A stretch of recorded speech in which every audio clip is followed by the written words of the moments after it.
നിങ്ങൾക്ക് ഒരു കാർട്ടൂണിസ്റ്റിനെ പരിചയപ്പെടുത്താം. ഇദ്ദേഹം ദിനേശ് ഫ്രം ബാംഗ്ലൂർ. ഇദ്ദേഹം ഒരു പ്രൊഫഷണൽ കാർട്ടൂണിസ്റ്റാണ്. ഇദ്ദേഹം ഉപയോഗിക്കുന്ന ഒത്തിരി വെറൈറ്റി പേനയുണ്ട്, അതുപോലെ തന്നെ പെൻസില്, റബ്ബർ, ഇതുപോലുള്ള ഒരു കാർട്ടൂൺ രചനയുമായി ബന്ധപ്പെട്ട് ഉപയോഗിക്കുന്ന ഉപകരണങ്ങളെ കുറിച്ചുള്ള ഒരു ചെറിയ ധാരണ നിങ്ങൾക്ക് തരാനാണ് ഈ വീഡിയോ കൊണ്ട് ഉദ്ദേശിക്കുന്നത്. So my name is Dinesh. I'm from Bangalore. I'm a cartoonist and illustrator. I am a professional. I work as a professional cartoonist, and I work for different companies, corporates, for organizations. I work with individuals, and I take workshops, and I also teach children and adults about the art of cartooning. So the collection of pens, different kinds of pens. Would you please explain that? Sure. So basically, for my cartooning, I use mainly pens, not so much brushes. And I love fountain pens. For example, this is a nice fountain pen by Camlin, and it's got this transparent body, so you can actually see the ink, how much ink there is. So I can show it to you. When we use cartridges for that. And we use cartridges for this. You get ready-made cartridges, as you can see. You get different cartridges. So it's very convenient, especially when you're sketching outdoors, and you do a lot of sketching and the ink runs out. All you have to do is just remove the old one and put in a new one. You don't have to fill in ink. So that way it's really good. This is a very good workhorse pen, I would say, but just good for carrying it. And so it's very affordable. It's very cheap, about 50-60 rupees, that's it. And for my professional work, I use all kinds of pens, from markers to sketch pens to chisel tip markers. But of course, my favorite tool is the fountain pen.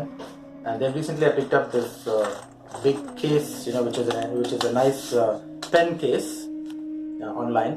And this has a nice storage. And this is my fountain pen storage, I would say. And then this is my collection of professional pens.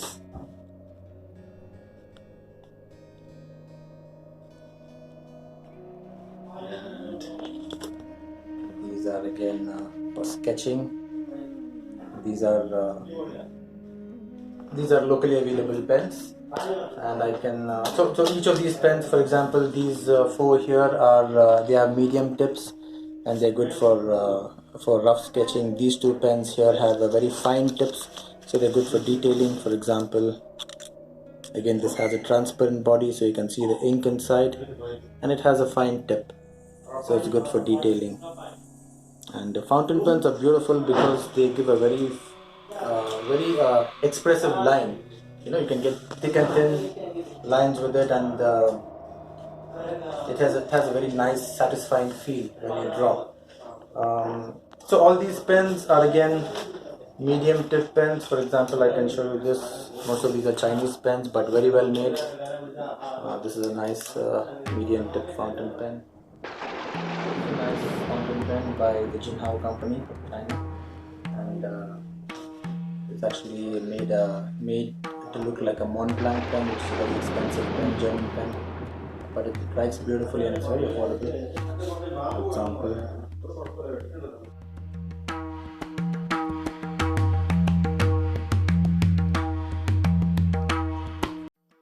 okay. So there's another interesting pen that I'd like to show you. It's got a different kind of nib. It's called, especially for broader writing, for thicker writing. So this nib, if you notice, it looks like it is bent. It looks like as if the pen has fallen down and the nib is broken up pen. But actually this nib is called as a Fude nib, F-U-D-E, Fude, and it's meant to be like this, and it's meant for broad writing. So it writes in a very broad way. If you see the strokes compared to this stroke, it's very thick, almost like a marker, right? And then the same pen can be used, if I just tilt the angle slightly, it gives a thinner line. So from thin it can go to thick. So that's in that case, so like that, it gives a single pen gives a variety of line widths and line thicknesses. So it's nice for drawing character, for example, like this.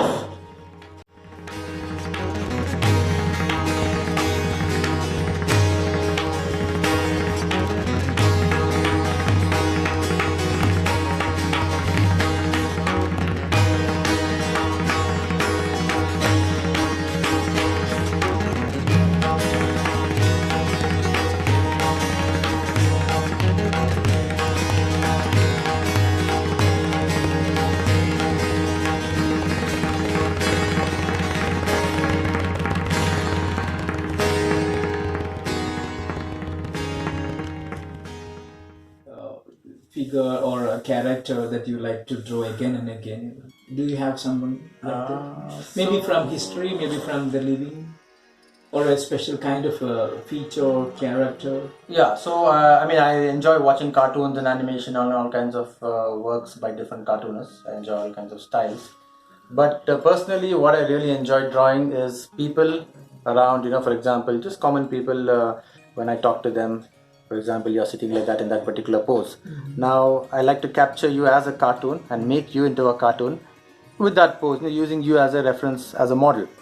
And I like to include your dialogues as my dialogues for my cartoons. So I think that brings an aspect of reality into my cartoons, and it is also like a way of documenting our experiences and our meetings and day-to-day happenings. So in a way, it's like a visual diary of everyday happenings.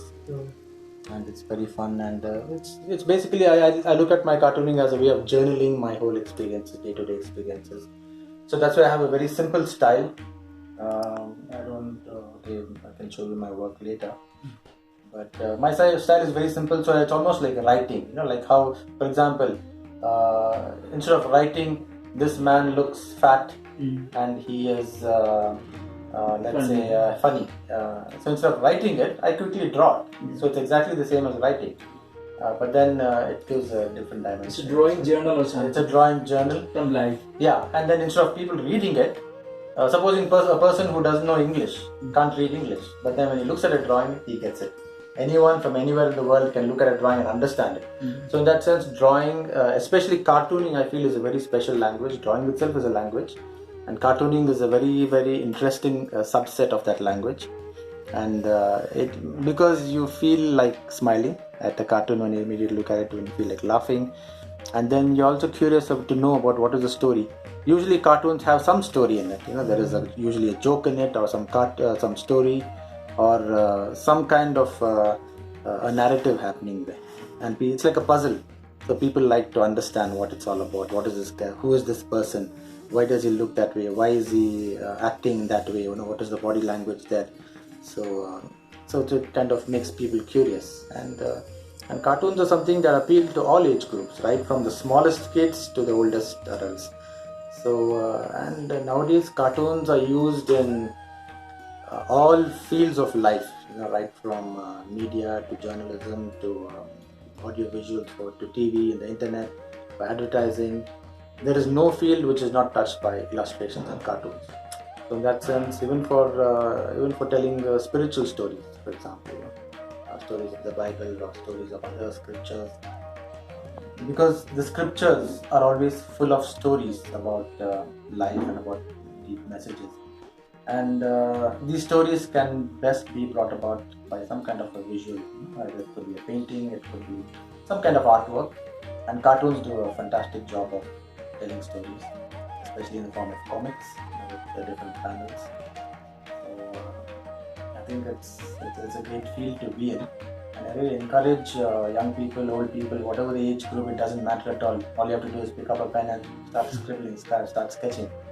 And you can create your own style. The beauty of cartoons is that you can use reality as a reference, but then you don't have to copy it. You can be inspired by it, and then you create it in your own style. For example, right in front of me, okay, let's say you're in that position, seated there. Now I can just make I know the viewer can't see you, but then I can see you. But then the viewer can see you through me, through my drawing. So let's try that quickly. Okay, let me just use so sometimes markers are very good for drawing quick cartoons. I also use a lot of markers. Let's try this. So if you can see my book. Now generally when I draw a character, I usually use a quick pencil guideline to establish the pose. And I use basic shapes, like simple shapes like ovals, circles, it could be rectangles, it could be triangles, simple shapes. And then I create the character. And just like this.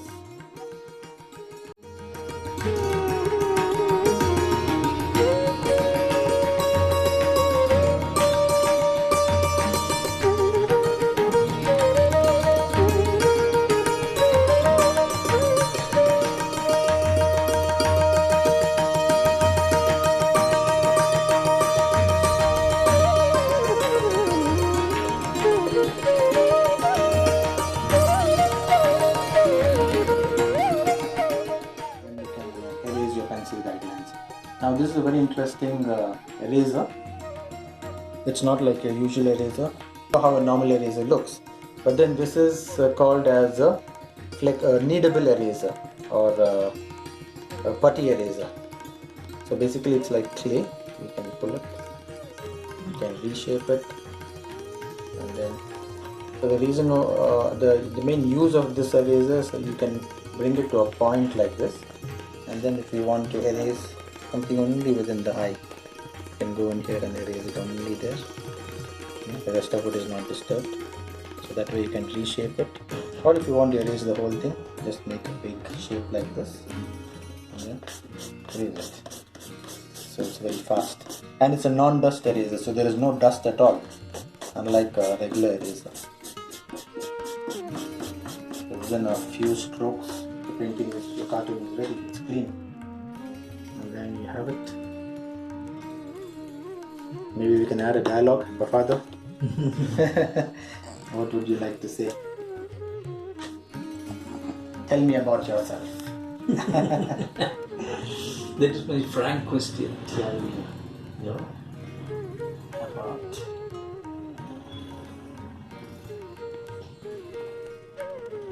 So while you're busy interviewing me, the poor cat is starving. Beautiful. Thank you very much for the wonderful cartoon, and at the same time for this piece of information about the pens and. Yeah, listening will be that was yeah. Okay. Thank you very much. It's beautiful.